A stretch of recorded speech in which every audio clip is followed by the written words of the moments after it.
Hello, my name is Ekaterina, and we are going to start a webinar, which is called Course Design Basics and what makes an online course awesome. By way of introduction, I would like to say that today's webinar is not about knowledge you are going to acquire today. This is more about reflection of your learning experience. And I would like to emphasize the word learning here, though I know that some of you, or even many of you, have teaching experience. And I would like to interact with you today.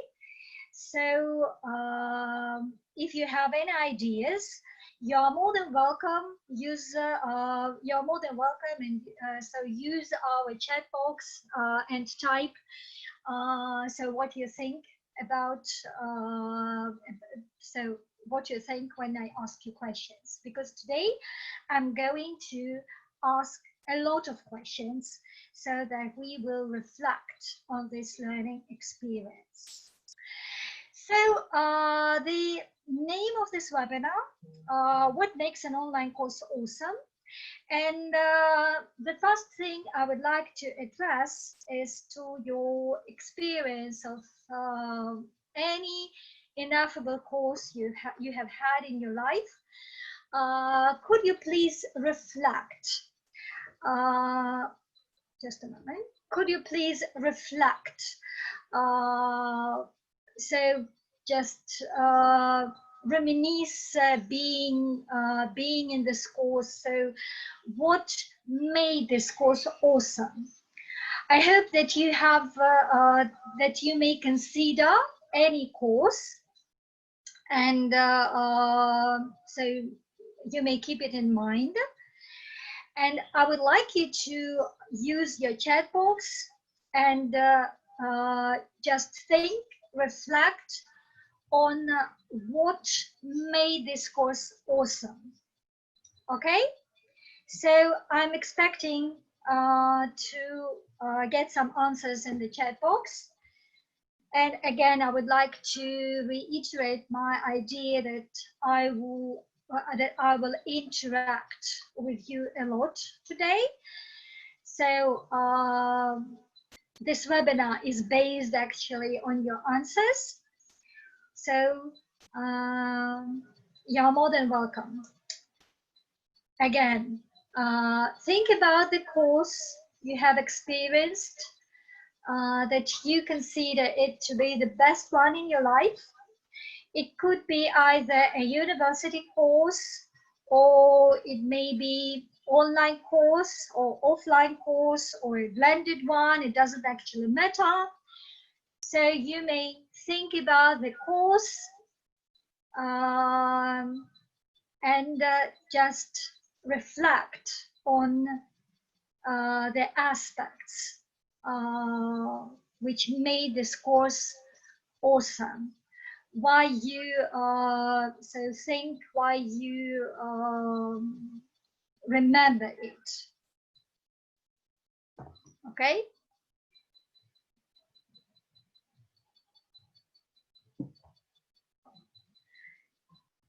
so I'm still waiting for some answers.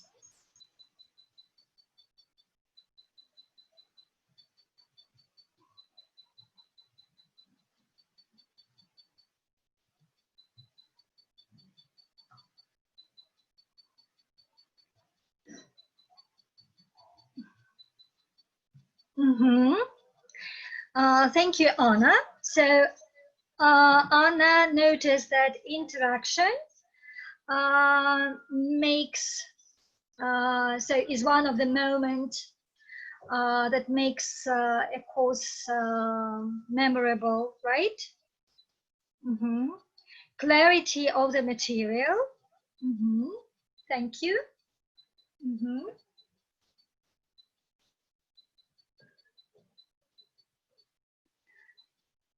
Mm-hmm. Content. Thank you. Content. Some online digital tools. Mm-hmm.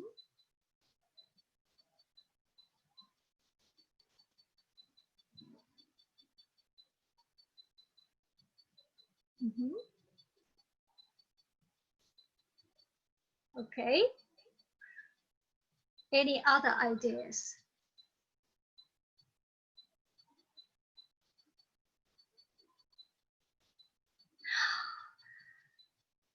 Practical implementation.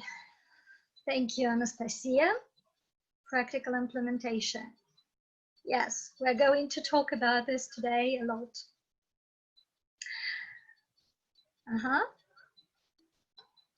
Maybe some other ideas.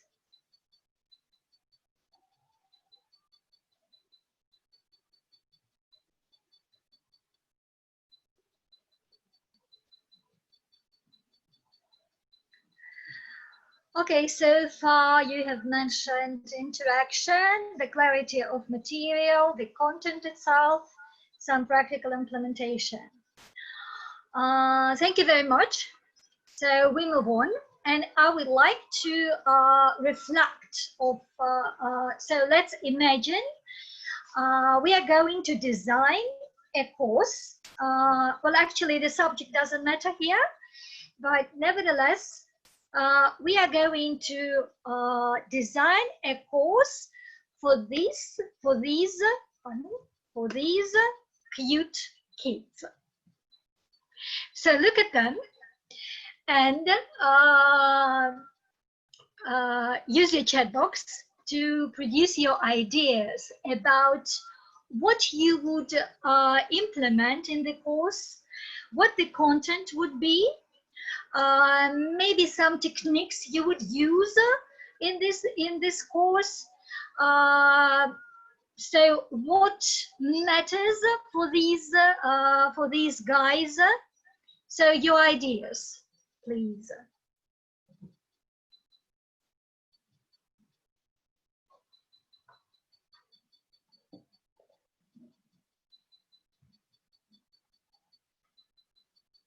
So I hope that their funny faces are going to prompt you something. So think what you will implement, what you will use in your course.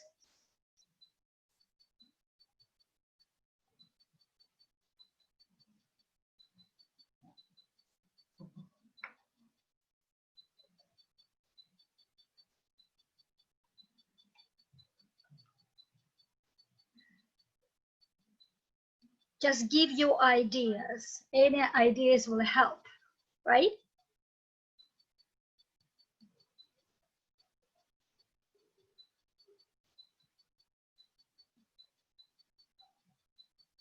So you may indeed think about any particular subject. Let it be language, foreign languages you're going to teach.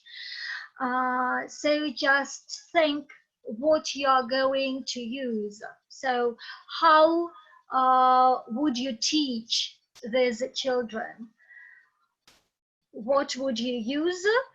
What factors would you consider when designing a course?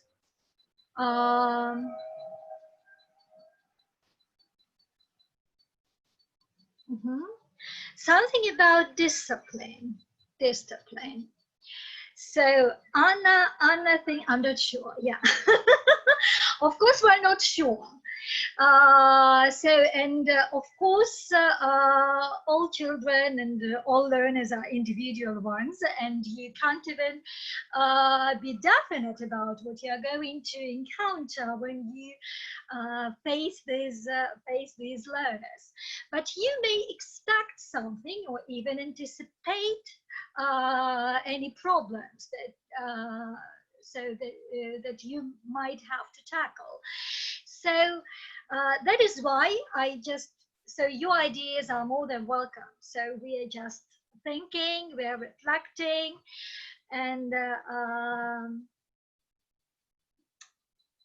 so discipline. These boys look quite young, so that the course should be engaging, include an element of a game, focus on their personal development, interaction with their peers. Thank you, Anastasia. I guess these two opinions are quite, I can't say that they are quite clashing, but still they are a bit different.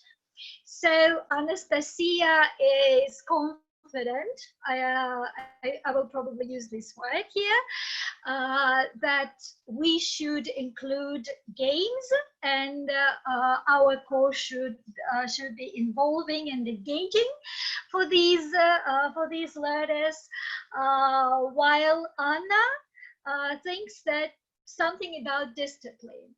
Of course, and well, actually, I would agree with you both. Well, nevertheless, we see these learners, and their funny faces prompt us that they are eager to laugh, to have some fun, and actually gaming is one of the things that can be engaging for them, right? But also this type of learners somehow is not self-disciplined, and of course we should implement some aspects of teaching discipline to them. So we should include some aspects of self-study to help them organize their study space, right? Okay, thank you very much for your ideas. And now I hope that you are ready for the next picture. What can you say about this boy, about this learner?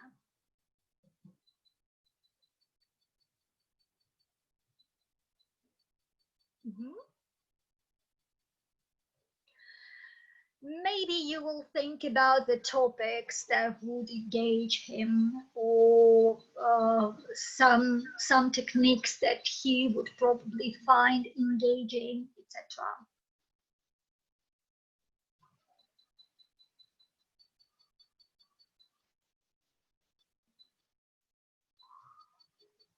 So I hope that the picture also can prompt you the topics that can be included in the course.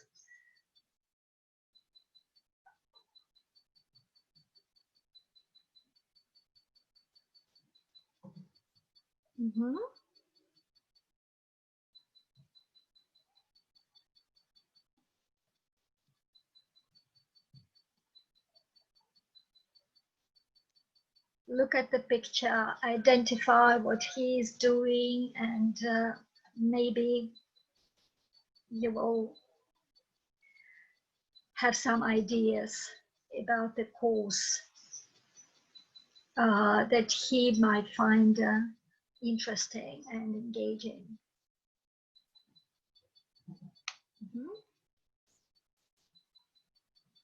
Well, I'm still expecting your ideas in the chat box.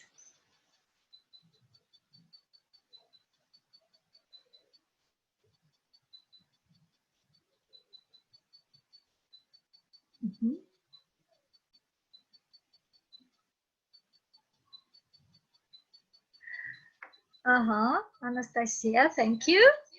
So he seems to be interested in exploring the world, trying new things, and as a teenager, he is 100% fluent in using technologies. Of course, maybe connected with studying science technologies. Well, thank you. Anastasia, thank you for your ideas. So look at him. Yeah, and probably, I'm not sure about science. But however, some a drop of sport as a subject may be included in the course, and he would perhaps find these topics quite interesting to him. And also, teenagers are fond of exploring the world, but they are very specific about the subject, right? So they're not interested in everything that widens their boundaries, that broadens their scope. They are very specific in their interests.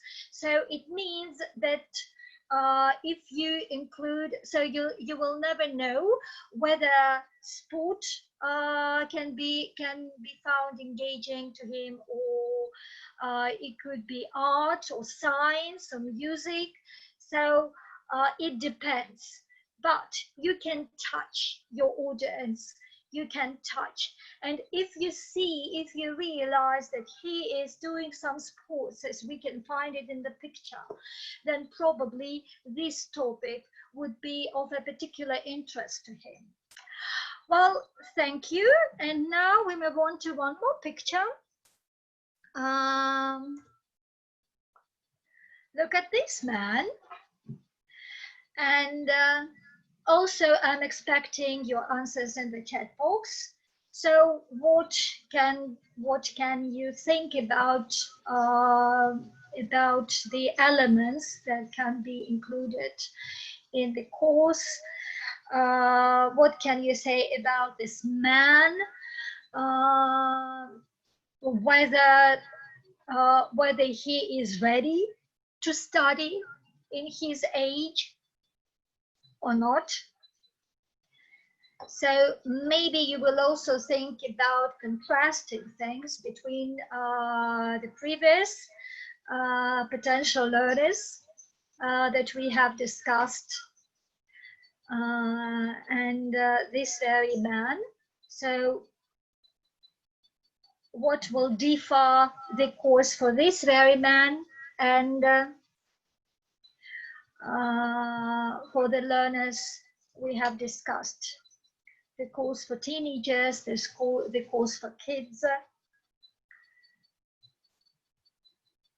What will distinguish this very course from the previous ones?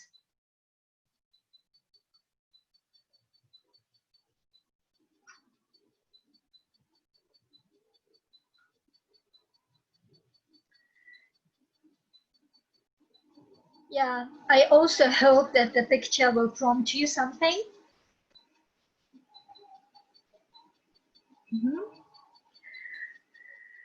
Learning should be interesting. Yes, children as a rule do not like sitting with a boring book in their hands and learn something. Thank you, Anna. And I guess that you can, so that you realize that this man is fond of acquiring new information to him, and he doesn't find this process, the process of studying, to be boring. So look at the books on the background of the picture. And moreover, he is reading a book. Yeah, and this very fact prompts us that this man would probably find the course interesting if the content, so if he finds the content interesting to him, right? So if the information is quite serious, and probably if we include some gaming in the course, he would really consider it to be a trash, right? So what can we say about that now? So summing up all these pictures that we have discussed, we would specify some ingredients of a course, and the first one is knowing your target audience. So that is the first ingredient of a course, of an awesome course, right? So you should know your target audience. if you design a course for kids, for teenagers, for adults, so you should consider what can be engaging for these very people, for this type of learner. Well, now we move on, and I also uh, stick to this idea that I would like you to reflect on your previous learning experience. And again, I would emphasize the word learning experience, not teaching experience. And probably you would think, so moreover, you have already mentioned in the beginning of our webinar that content could be one of the elements that makes a course awesome, right?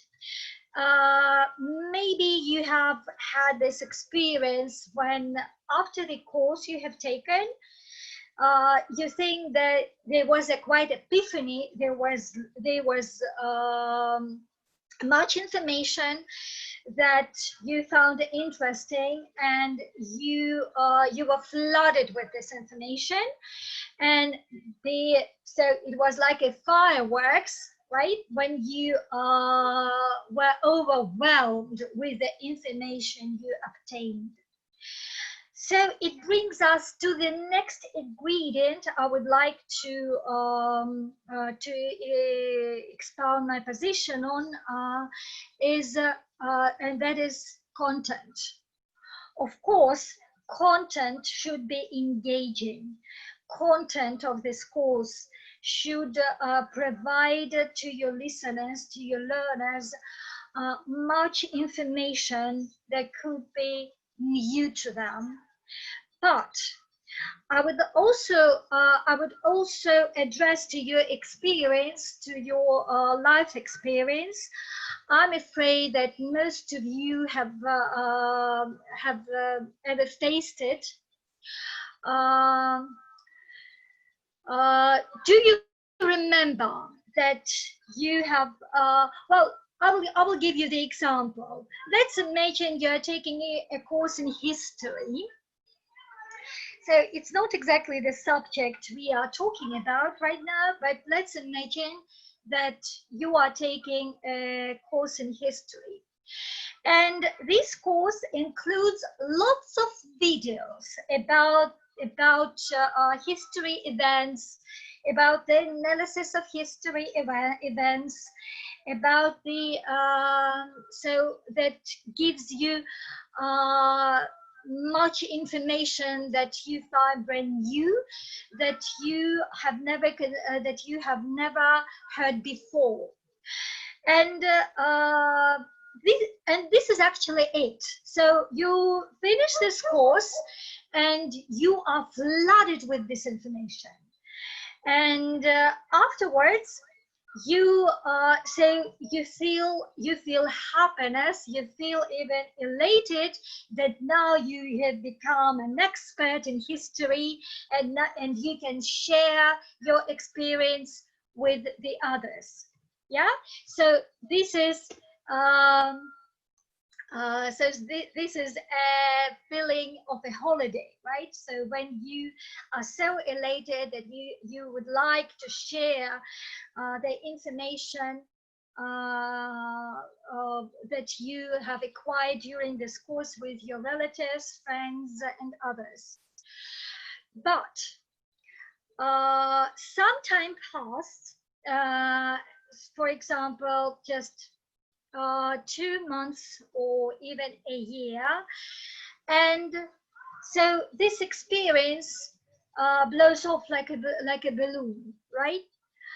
Why do you think that can happen? So, and all of a sudden you realize that you can't even remember anything about these history events that you have watched a lot of videos about, and you can remember only the feeling that you have experienced, that you were elated, that you were happy in the context of this education. Why do you think this happens? Give your ideas in the chat box, please.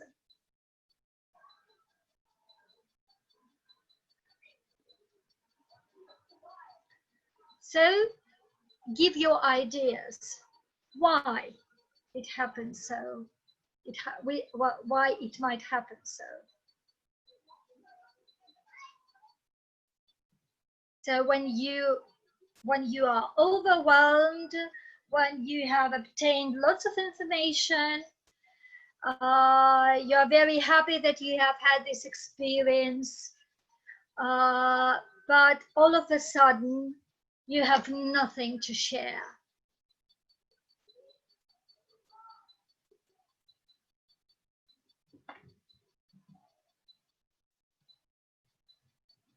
Use your chat box. I'm still expecting your ideas in the chat box. Yeah, they will prompt us. I would like you to reflect on your learning experience, and I would like to say that there are no right answers here. That this webinar is not the examination of your learning experience. They just so this is just an option for you to share your experience and to reflect on what elements of the course that could be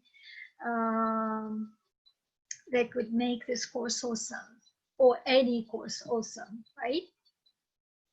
So why do you think this aftertaste disappears? Maybe there was no repetition of the material. Yeah, thank you, Anastasia. Thank you for your ideas. Yeah, I would probably agree with you here.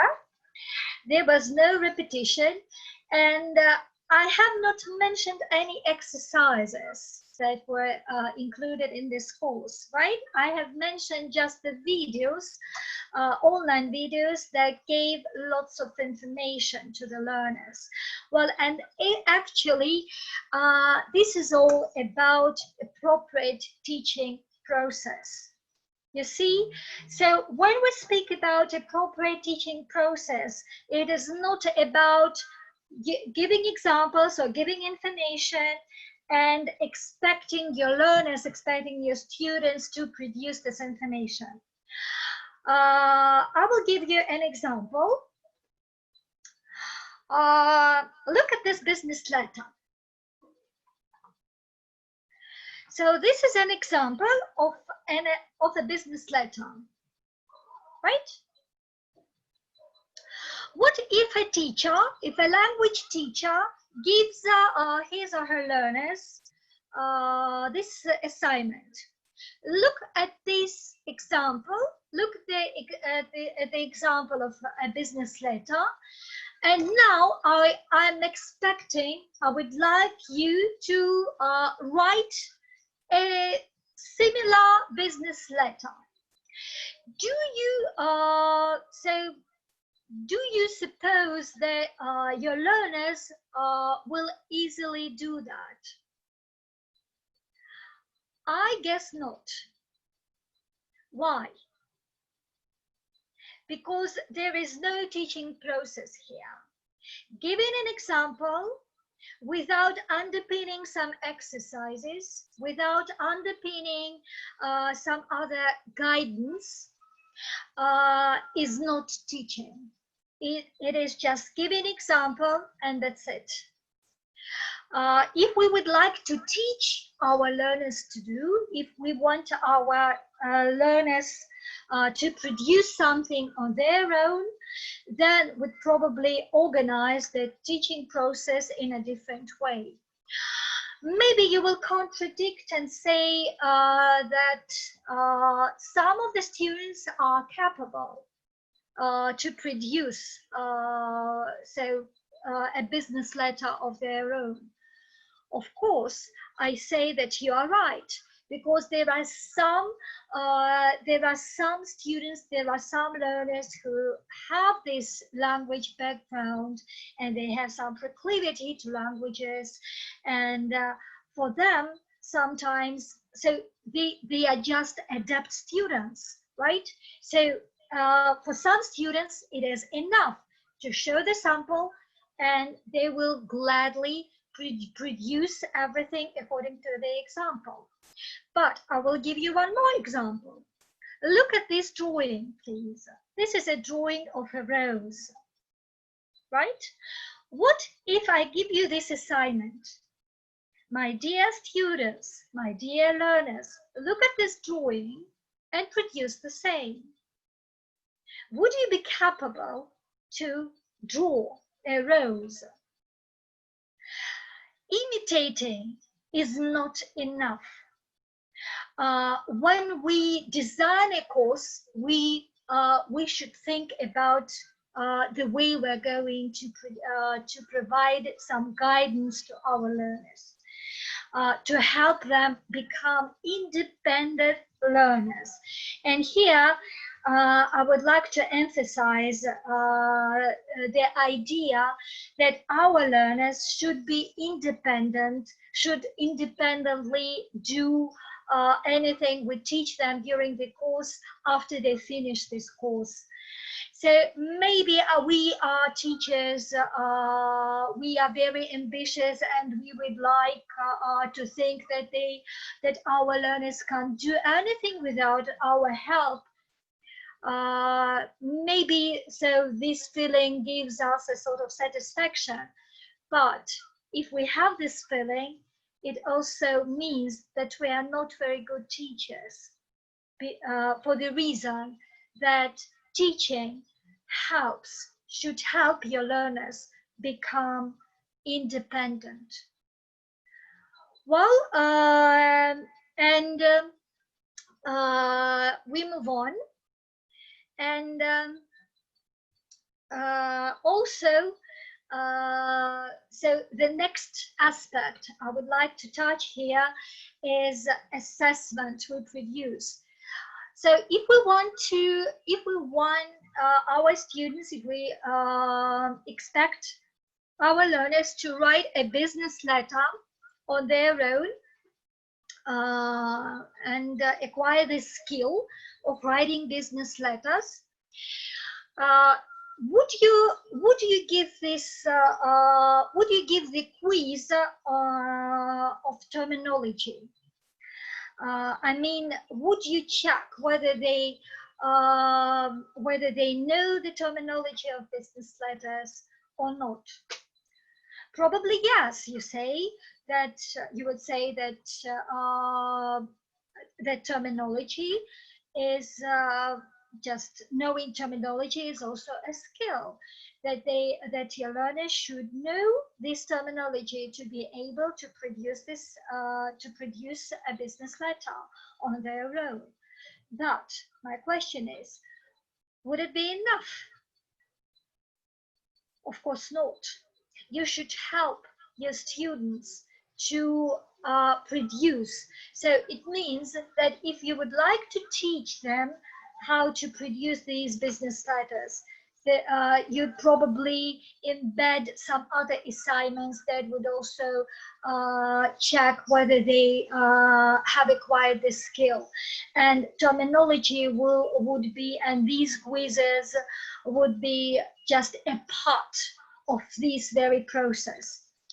So, and it brings us to the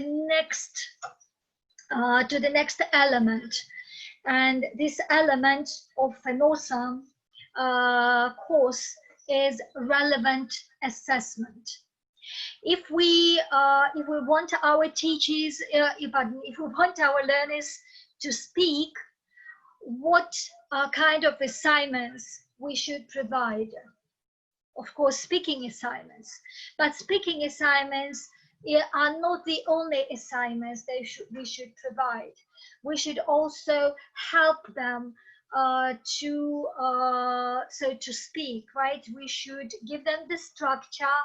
We should give them some cliches that will be helpful for them to speak, to participate in conversations, etc.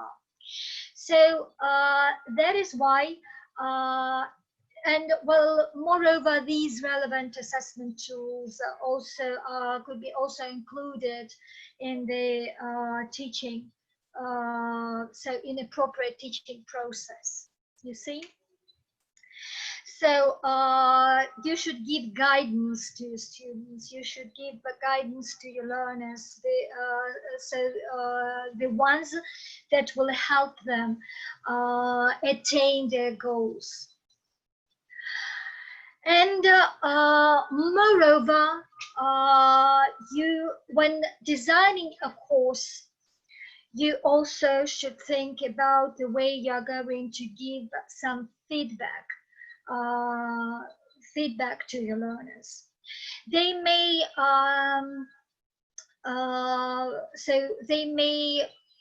complete some assignments, and you may, as a teacher, you may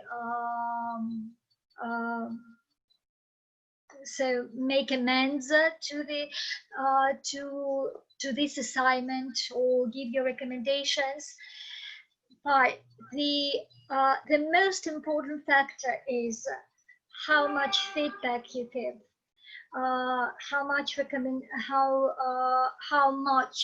you involve your students in the progress. So that for this very reason, the next element I would like to mention here is teacher support. It doesn't matter what kind of course you're going to design, whether it will be an offline course without any online online help and online assistance, or blended course, or fully online course, but teacher support matters. And teacher support is something that makes your learners make progress in your course. To bring closure to this presentation, I would like to say that we have mentioned 5 main ingredients of an awesome course, and they are knowing your audience, the content of the course, so the process of teaching, relevant assessment tools, and teacher support. I'm sorry if I didn't give you the recipe, but I have just mentioned the ingredients because the recipe differs from a teacher. You can spice up your course, you can spice up with your teacher's personality, and the course you create, or you will create, you will tailor for your learners, will definitely become awesome. Thank you very much. Welcome to our program, to our master's program, and you will become experts in designing course for your students, for your learners. You will be able to implement some technical things, again, to spice up your course. And here you can see some information about our department, our presence in social networks, in the media. So you can, if you have some questions on the program, you may ask right now and type your questions in the chat box, or you may, if you have some further questions afterwards, you may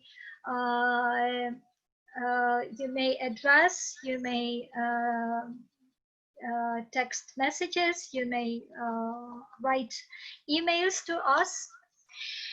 And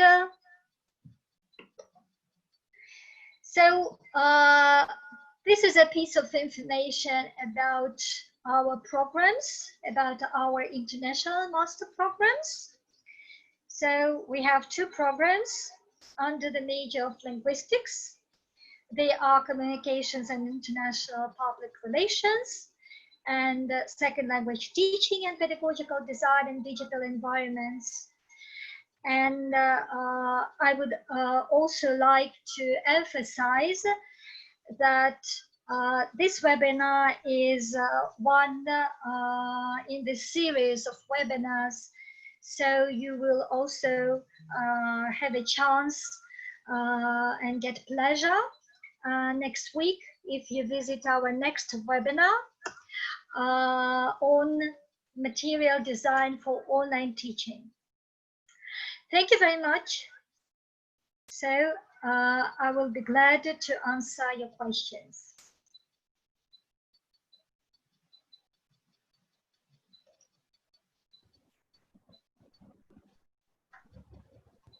Ekaterina, thank you very much. I think you have managed to answer. Yes, we have one question here about the record. Okay, the recording of the conference will be available within 48 hours. We are going to email you the link.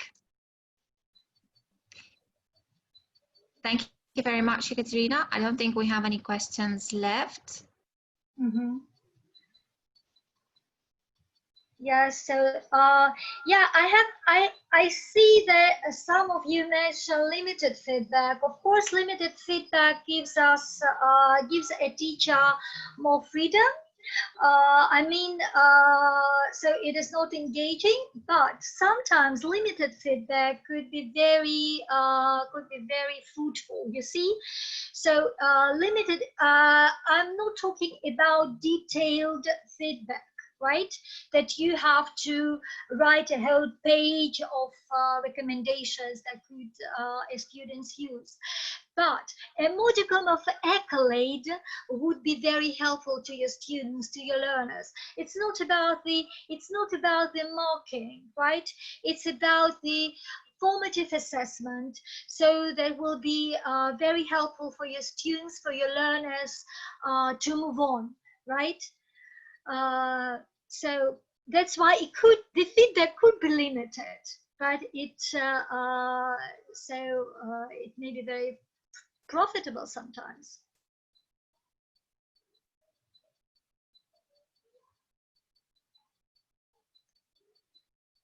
Thank you very much. Thank you very much. Yeah, I see that there are no questions left. I'm so glad that you find it informative. Will the students have their teaching practice during the course? What form will it have? Thank you, Tatiana, for the question. Of course, our students, if we speak about this very program, second language teaching and pedagogical design in digital environments, our students will have two different practices. Sorry for that. So they will have their teaching experience as a teacher offline, so and teaching experience, right? And also practice in course design. So we have some partners and they will provide their learning management system, their platform for designing your courses, so you will be able to design your own course with your potential target audience.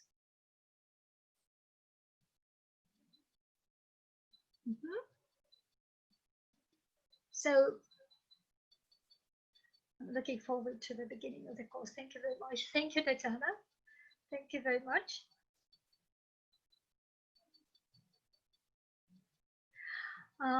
Thank you, colleagues.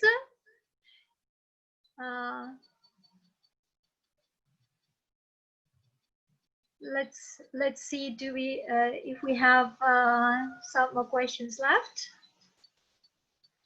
Okay, okay, probably not. Probably not.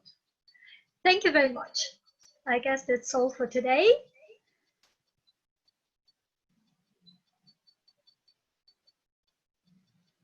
Goodbye then. Have a nice day.